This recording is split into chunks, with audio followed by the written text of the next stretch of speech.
prayer garden is a nice place to come and just contemplate, pray, read the scriptures, talk to the Lord, and also to hear from him. And Kanada House is also a place of discipleship and a place of worship and learning. So going to begin some short little contemplations, which I'd like to share from the prayer garden at Kanada House. And today, and over the next couple of talks, I'd like to focus on the Torah portion, the Parashat HaShavua.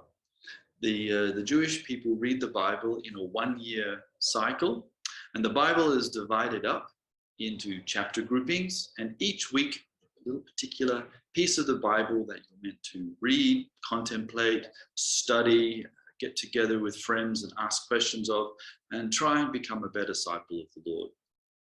And so today, sitting in the garden, I'd like to contemplate a few of the opening words of the current Torah portion, or the current book people are studying, which is Leviticus. Now, usually people just read Leviticus in our tradition, in the Christian tradition, and we think, oh, this is just a book of sacrifices, it's a book of the priesthood, and it's not really for us anymore, particularly in the light of the New Covenant. Well, Jeremiah 31 does say about the New Covenant. The New Covenant is going to be made with the house of Israel and with the house of Judah. And Jeremiah says, through a word from the Lord, that the Torah is going to be written on the hearts of his people. So if you've ever heard this expression that the law was going to be done away with, well, then this verse won't make any sense, that the Torah is going to be written on your heart. But if it's done away with, how is it written on your heart? And the book of Leviticus is inside the Torah. Jesus himself says, the volume of the book speaks of me. And within that book that is speaking of the Lord is the book of Leviticus. So we really can't ignore it. We really shouldn't not read it. We really should let this book speak to us today. I personally think it's the best book in the Bible. Now, why is that, I hear you ask? Well, the book of Genesis, the beginnings, tells us that God is a creator, and he fashions the world, and he speaks with a family, the house of Abraham. In the book of Exodus, we learn that the Lord is a redeemer, and he takes his people out of Egypt. He's a lawgiver. He meets them at Mount Sinai and gives them his instructions. But it's only in the book of Leviticus that we learn that God is holy. So this is the holiness code, and all the good laws that we'd like to quote in the Bible, like love your neighbor as yourself, come from Leviticus. And the Lord himself says many times, be holy because I am holy. So if I'd like to be holy like the Lord, perhaps I should look at the book that speaks about holiness. So here we are in this book of holiness. We begin, and it seems so full of sacrifices.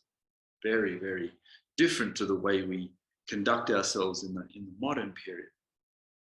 And the Jewish rabbis, the Jewish sages in antiquity were looking at this text.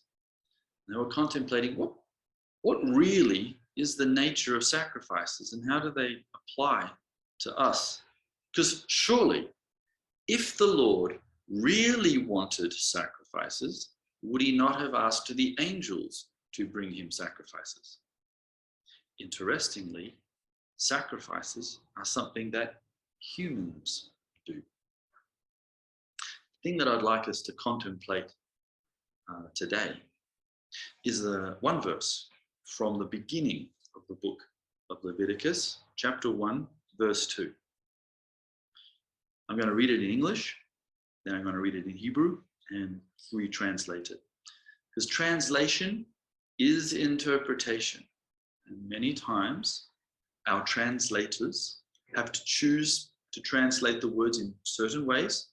Sometimes they even leave things out. Leviticus 1, verse 2 says, "Speak to the sons of Israel and say to them, When any man of you brings an offering to the Lord, you shall bring your offering of animals from the herd or from the flock. Okay, seems like a stock standard sentence. Israel, bring me sacrifices.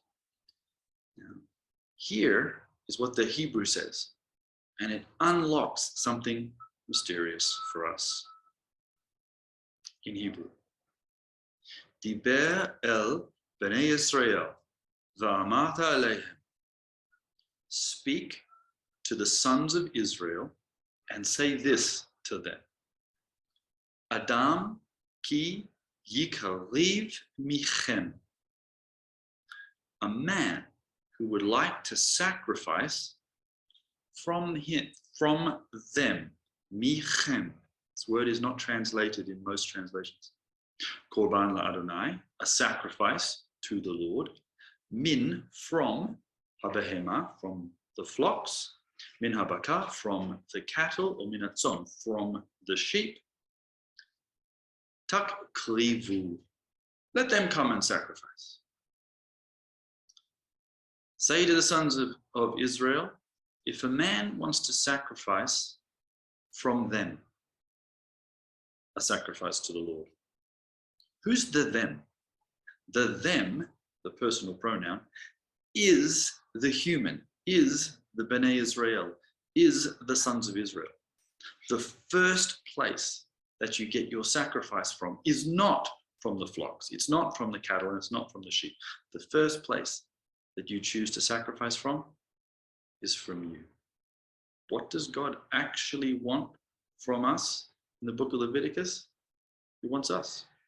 He wants us to bring something of ourselves to him. This is something that we should contemplate today. What are we bringing to the Lord from ourselves? He wants us. He thinks that we are of infinite value, that he himself would come down from heaven and redeem this world. And if he thinks that so much about us and then delights to have us bring something of ourselves to him, wow, it's a relationship. And that's what we find in all throughout the Bible. It's not a one-way covenant. It's a covenant of partnership. It's us and the Lord. It's us together with the Messiah. Shalom from Kanada House.